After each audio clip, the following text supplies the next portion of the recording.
नादिया काफ़ी ज़्यादा परेशान है और कहती है अपनी माँ से कि मुझे ऐसा लगता है कि जैसे मेरा भाई मेरा ज़्यादा देर साथ देने वाला नहीं है। उस पर उसकी माँ कहती है कि ये तुम्हारी गलतफ़हमी है, तुम इन बातों को गलत रंग दे रही हो। आगे से वो कहती है कि पता नहीं क्यों मुझे ऐसा लग रहा है कि जैसे वो अपनी अना की खातिर कुछ भी करने को तैयार हो जाएगा। उसकी माँ कहती है कि नहीं, मैं उसकी माँ हूँ और मैं जानती हूँ कि वो अपनी फ़ैमिली की खातिर इस बात के लिए राज़ी हो जाएगा और वहाँ पर दोबारा जॉब कर लेगा, क्योंकि वो जानता है कि तुम्हारा रिश्ता ख़ावर के साथ ऐसे ही नहीं हो जाएगा।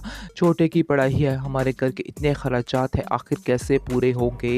इसलिए उसको ये कदम उठाना ही होगा। सबसे बढ़कर ये है कि वो सजीला की बात को कभी ठुकरा नहीं पाएगा और वो सजीला की बात को हमेशा के लिए बहुत ज़्यादा अहमियत देता है। और देख लेना, अभी भी वो उसकी बात को बहुत अहमियत देगा और उसकी बात मान जाएगा। सजीला की माँ कहती है कि मुझे ये समझ नहीं आ रही कि आखिर नादिया के ससुराल हाजिर वाले हो चुके हैं, तो इसका मतलब यही है कि कहीं न कहीं कोई गड़बड़ ज़रूर है। उसकी माँ कहती है कि तुम दिल में बदगुमानियाँ क्यों पैदा कर रही हो? क्यों अपने आप को इन बातों में उलझा रही हो? तुम्हें इस तरह की बातें बिल्कुल नहीं सोचनी चाहिए, बल्कि अच्छा-अच्छा सोचो। लेकिन अब देखेंगे कि सजीला की माँ जो है वो भी इस चीज़ की हामी भर लेती है और कहती है, हाँ, मैंने खुद अपने कानों से सुना है कि ये लोग लालच भरी बातें कर रहे थे और ये सारे लोग जो हैं पैसे की लालच के पीछे नादिया के लिए रिश्ता लेकर आए हैं, वरना इसके अंदर इनकी कोई भी और बात नहीं छुपी हुई है। आगे से आप देखेंगे कि वो कहती है कि अब मैं क्या कर सकती हूँ, मेरी तो ये रिश्ता मजबूरी बन चुका है, इसके अलावा और कुछ भी नहीं है। मैं खुद बहुत ज़्यादा परेशान हूँ इस रिश्ते की वजह से, लेकिन ये रिश्ते की वजह से मुझे मजबूरी के तहत ही ये रिश्ता करना पड़ेगा। आगे से सजीला की माँ कहती है कि मजबूरी को छोड़िए, क्योंकि सारी ज़िंदगी आपकी बेटी की ख़राब हो जाएगी। मैं तो कहती हूँ कि जल्द ही कोई फ़ैसला लीजिए और अच्छी जगह इसका रिश्ता कीजिए। अब तो आप अच्छी जगह इसका रिश्ता कर भी सकते हैं, आपके लिए तो कुछ भी मुश्किल नहीं है। ये सब बातें सुनकर उसकी माँ जो है काफ़ी घबरा जाती है और कहती है, मैं इसका फ़ैसला भी नहीं कर बात ये सकती। है कि वो खुद ही बात कर लेती है, अब उसको खुद जाने की ज़रूरत ही नहीं है। आप देखेंगे घर वालों का बहुत ज़्यादा प्रेशर है उसके ऊपर कि तुम्हें जाना ही जाना है और वो नौकरी करनी ही करनी है, वरना हम तुमसे नाराज़ हैं। जिसकी वजह से वो बेचारा किस्मत मारा फिर चला जाता है उसी नौकरी के पीछे और वहीं पर जाके शानज़े के ऑफ़िस में काम करने लग जाता है और शानज़े फिर से ऑफ़िस में आ जाती है और कहती है कि मुझे बहुत खुशी हो रही है तुम्हें देख के। आखिर तुम्हें ऐसे देख के दिल को तसल्ली सी हो जाती है। इस बार आप देखेंगे कि वो कहता है कि आप बार-बार मुझे इस तरह की बातें करके मत यानी परेशान किया करें। आगे से वो कहती है चलो मुझे माफ़ कर दो। आगे से वो कहता है कि जिन पर एहसानात किए जाते हैं उन्हें माफ़ नहीं किया जाता, उनसे माफ़ी नहीं माँगी जाती, तो प्लीज़ मुझसे माफ़ी मत माँगा करें। मुझे ये सब कुछ अच्छा नहीं लगता है। इस बार आप देखेंगे कि शानज़े कहती है कि तुम इसके एम्प्लॉयी नहीं बल्कि तुम मेरे बहुत अच्छे दोस्त हो, तो दोस्तों से ऐसी बातें नहीं करते। हाँ, अगर तुम जानते हो कि मैंने तुम पे एहसानात किए हैं, तो उनका थोड़ा बदला ही चुका दिया करो, थोड़ी स्माइल ही कर दिया करो। आगे से आप देखेंगे कि शानज़े जो है, वो उसको अपनी चिपनी-चुपड़ी बातों में फँसा ही लेती है और वो हँसने लग जाता है और कहता है कि चलिए ठीक है, अब मुझे काम करने दीजिए, क्योंकि मेरे पास इतना वक़्त नहीं है कि मैं आपसे इतनी बातें कर सकूँ, क्योंकि मुझे अपने काम पर फ़ोकस करना है और इस तरह का काम मुझे बिल्कुल भी पसंद नहीं है। आप देखेंगे कि जैसे ही वो दोनों घूमने-फिरने जाते हैं, यानी कि शानज़े उसको घूमने-फिराने के लिए लेके जाती है और कहती है कि चलो मेरे साथ, मैं तुम्हें आज बाहर घुमाने के लिए लेके जाती हूँ। इस पर वो जैसे ही साथ जाती है और वहाँ जाकर उसको फिर से थोड़ा-थोड़ा करके अपने प्यार का इज़हार करना शुरू हो जाती है। लेकिन शानी जो है वो उसकी बात को उल्ट ही कर देता है और कहता है कि इस तरह की बातें आपको ज़ेब नहीं देती। बार-बार इस तरह की बातें करके मेरा दिमाग ना खाया करें। आगे से आप देखेंगे कि शान से कहती है कि अरे तुम प्यार करोगे तो तुम्हें पता चलेगा कि प्यार क्या चीज़ है। इसलिए बेहतर यही है कि तुम कभी प्यार करना और फिर बताना मुझे कि आखिर मैं तुमसे इस तरह की बातें क्यों करती हूँ। जिस पर शानी बेचारा किस्मत मारा खामोश हो जाता है और वो सोचता है कि तुम्हें क्या पता हो कि इस प्यार की खातिर ही मैं दोबारा इधर आया हूँ। और ये आप देखेंगे कि जल्द ही सजीला का प्यार के भूत का जो भूत है ना, उसके सर से उतरने वाला है। अब शानज़े का भूत चढ़ने वाला है और अनकरीब ऐसा ही होने वाला और ऐसा ही होना चाहिए, क्योंकि शानज़े ही शानी के साथ फिट है। शानज़े अपनी ज़िद की वजह से शानी को अपनी मोहब्बत में गिरफ्तार कर ही लेगी। क्योंकि वो वाक़ई साफ़ दिल से शानी से बहुत प्यार करती है।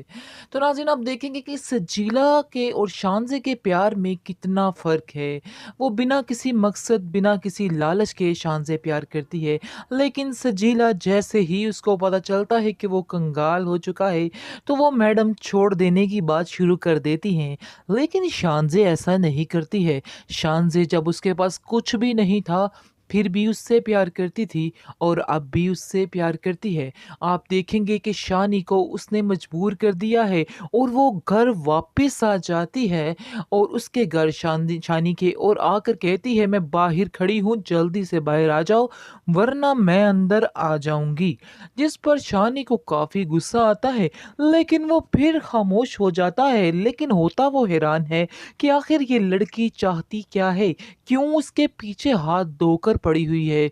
आगे से वो उसको कहता भी है कि आखिर आपको शर्म आनी चाहिए। आप यूँ ही मेरे पीछे पड़ी हुई हैं, आपको और कुछ भी नहीं पता है। आप क्यों बार-बार मुझे घर में आके तंग करती हैं? आप इस तरह से बार-बार घर में आएँगी तो मुझे बिल्कुल अच्छा नहीं लगेगा। शान से कहती है कि तुम्हें अच्छा लगे या ना लगे, मैं बाहर खड़ी हूँ, जल्दी से बाहर आ जाओ वरना मैं अंदर आ जाऊँगी। इस पर आप देखेंगे कि शानी भागता हुआ बाहर जाता है और फिर उसको वहाँ पर वो मना लेती है और कहती है कि तुम्हें ये नौकरी करनी ही होगी, लेकिन मैं अब तुमसे ऐसी कोई बात नहीं करूँगी जिससे तुम्हें तकलीफ़ पहुँचेगी। आगे से शानी को घर वालों का काफ़ी प्रेशर है, जिसकी वजह से वो इस बात को गनीमत समझता है कि वो खुद ही आ गई है। वैसे ये बिल्कुल बिल्कुल फ़न की बात है, गनीमत क्या समझनी है, वो तो बड़ा ही अच्छा लड़का दिखाया गया है। बात ये है कि वो खुद ही बात कर लेती है, अब उसको खुद जाने की ज़रूरत ही नहीं है। आप देखेंगे घर वालों का बहुत ज़्यादा प्रेशर है उसके ऊपर कि तुम्हें जाना ही जाना है और वो नौकरी करनी ही करनी है, वरना हम तुमसे नाराज़ हैं। जिसकी वजह से वो बेचारा किस्मत मारा फिर चला जाता है उसी नौकरी के पीछे और वहीं पर जाके शानज़े के ऑफ़िस में काम करने लग जाता है और शानज़े फिर से ऑफ़िस में आ जाती है और कहती है कि मुझे बहुत खुशी हो रही है तुम्हें देख के। आखिर तुम्हें ऐसे देख के दिल को तसल्ली सी हो जाती है। इस पर आप देखेंगे कि वो कहता है कि आप बार-बार मुझे इस तरह की बातें करके मत यानी परेशान किया करें। आगे से वो कहती है चलो मुझे माफ़ कर दो। आगे से वो कहता है कि जिन पर एहसानात किए जाते हैं उन्हें माफ़ नहीं किया जाता। उनसे माफ़ी नहीं माँगी जाती, तो प्लीज़ मुझसे माफ़ी मत माँगा करें। मुझे ये सब कुछ अच्छा नहीं लगता है। इस बार आप देखेंगे कि शानज़े कहती है कि तुम इसके एम्प्लॉयी नहीं बल्कि तुम मेरे बहुत अच्छे दोस्त हो, तो दोस्तों से ऐसी बातें नहीं करते। हाँ, अगर तुम जानते हो कि मैंने तुम पे एहसानात किए हैं, तो उनका थोड़ा बदला ही चुका दिया करो, थोड़ी स्माइल ही कर दिया करो। आगे से आप देखेंगे कि शानज़े जो है, वो उसको अपनी चिपनी-चुपड़ी बातों में फँसा ही लेती है और वो हँसने लग जाता है और कहता है कि चलिए ठीक है, अब मुझे काम करने दीजिए क्योंकि मेरे पास इतना वक़्त नहीं है कि मैं आपसे इतनी बातें कर सकूँ, क्योंकि मुझे अपने काम पर फ़ोकस करना है और इस तरह का काम मुझे बिल्कुल भी पसंद नहीं है। आप देखेंगे कि जैसे ही वो दोनों घूमने-फिरने जाते हैं, यानी कि शानज़े उसको घूमने-फिराने के लिए लेके जाती है और कहती है कि चलो मेरे साथ, मैं तुम्हें आज बाहर घुमाने के लिए लेके जाती हूँ। इस पर वो जैसे ही साथ जाती है और वहाँ जाकर उसको फिर से थोड़ा-थोड़ा करके अपने प्यार का इज़हार करना शुरू हो जाती है। लेकिन शानी जो है वो उसकी बात को उल्ट ही कर देता है और कहता है कि इस तरह की बातें आपको ज़ेब नहीं देती। बार-बार इस तरह की बातें करके मेरा दिमाग ना खाया करें। आगे से आप देखेंगे कि शान से कहती है कि अरे तुम प्यार करोगे तो तुम्हें पता चलेगा कि प्यार क्या चीज़ है।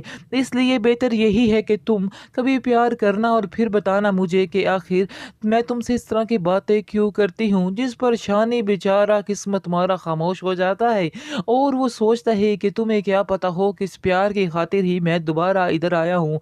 और ये आप देखेंगे कि जल्द ही सजीला का प्यार के भूत का जो भूत है ना, उसके सर से उतरने वाला है। अब शानज़े का भूत चढ़ने वाला है और अनकरीब ऐसा ही होने वाला और ऐसा ही होना चाहिए क्योंकि शानज़े ही शानी के साथ फिट है।